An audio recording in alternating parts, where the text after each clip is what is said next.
And thanks for joining us, Pauline. Come on, just download the app, hey?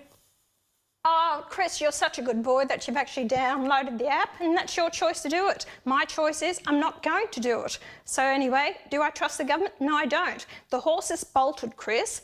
Right, so now we're on the downhill slide for the COVID-19. 3 cases in Queensland. How many across the country? About 13. So if it was weeks ago when this was started, fair enough. But now, do I trust the government? No, I don't. Hang on, you sit in the Senate with the government, you do deals with them day in and day out on all sorts of things.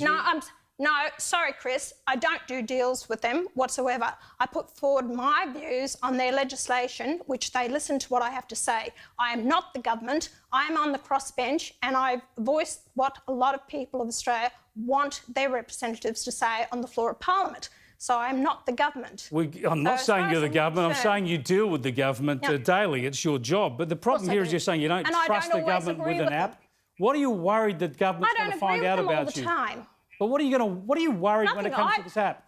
That's nothing to do with this. It's about if they want to trace you, you can actually there's a tracing on your phone as it is at the moment. The thing is, I am not prepared to download the app. I don't want to. And you talk about the older generation. I am the older generation. I'm 66 next month. So the fact is, I know that I'm one of those vulnerable, not in the serious category, and I keep rather good health and I keep away from other people. So I am isolated. But it's my choice if you want to do it. Of course it's your choice, Pauline Hanson, but my question is, what are you worried about? When you say you don't trust the government, what possible information are they going to gather from this app that worries you? Well, they passed legislation in 2015. That was the telcos, Telstra and Optus, to actually hold your information, data retention for 2 years. Now, that was supposed to be there so the police could access it to use it if they need it. Now, what I understand is 87 organisations are using that data, and also local governments have downloaded it 8,000 times in a year.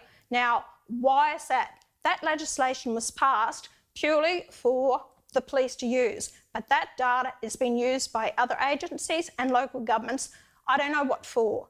So therefore, if they tell you one thing and they're doing nothing, I'm sorry, I don't trust them.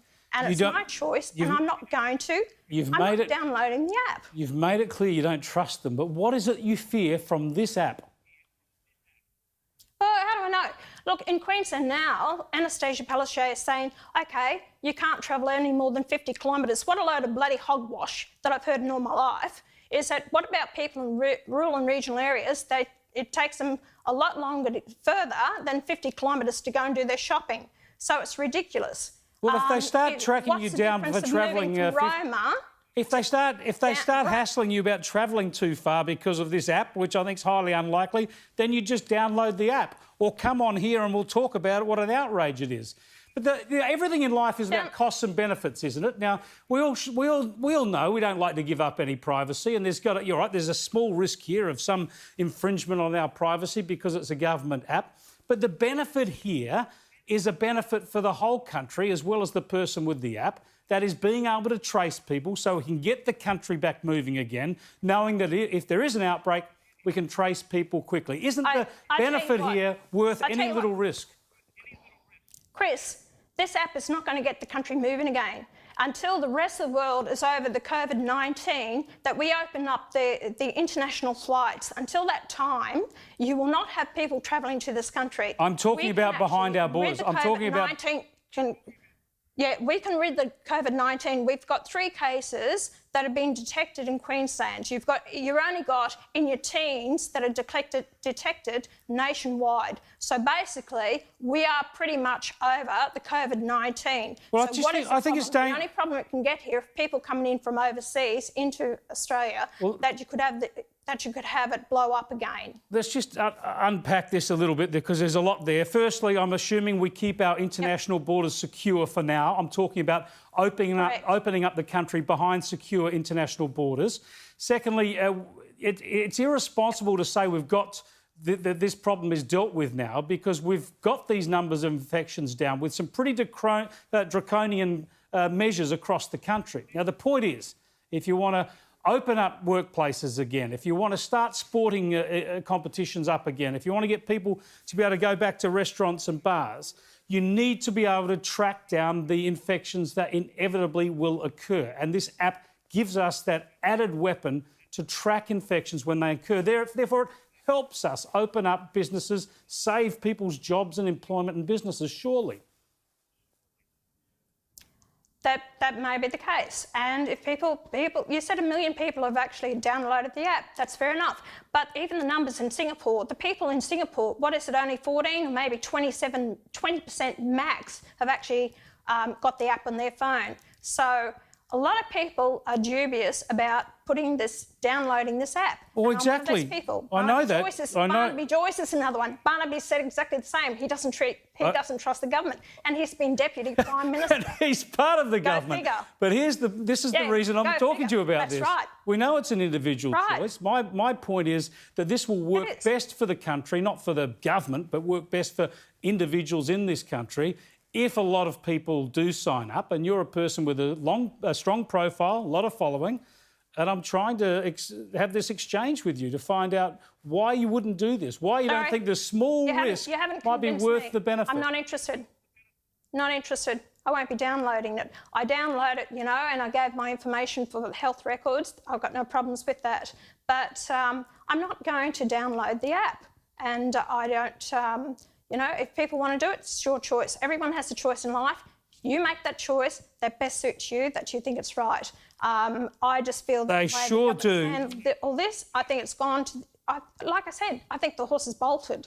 Why don't you download the app and see how you go for 3 weeks, and, if anything nasty happens, you can come on air and tell us you've had to delete it. They wouldn't tell me anyway. Go on. Give it a go for a while. What harm could it do to download it, use it for a month? You're on the app, so if they come after you and you're not responsible, you tell me. So I'll come on the show and you can tell me what horrible, what things you've gone through because you downloaded the app. Isn't this just like the anti-vaxxers, though? I mean, everybody pays a price for those people who decide not to use the app.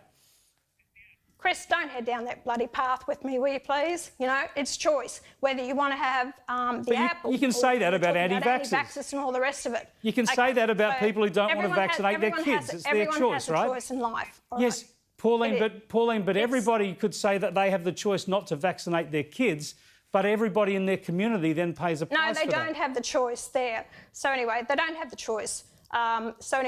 That's people's responsibilities, how they want to deal with those responsibilities in life. And my responsibility to myself as a person is I don't intend to download the app. So you haven't been able to talk me into it. So it's not happening. I have no intention, so I won't even look at it. What about your responsibility to the community?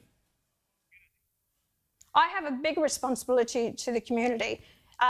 You better believe it, because I work extremely hard for the people of Queensland and Australia for that matter, and my responsibility as being a senator for this nation. But that stops there, because what I do personally and downloading this app, which I've spoken to a lot of Australians who will not be downloading the app. So if you've got 1 million people on the first day, fair enough. Let's see how many really do download the app. Anyway, well, I'd like to go to the pub. I dream of getting to the pub, so I hope everybody downloads it and we can all get back to life as usual. But thanks for joining us, Pauline. I appreciate it once again. Thanks, Chris. Cheers. Pauline Hanson there, the leader of One Nation. She ain't downloading that app. Oh, well, what happens if somebody who's infected stands next to her at the fish and chip shop or something? They'll never be able to let her know, will they?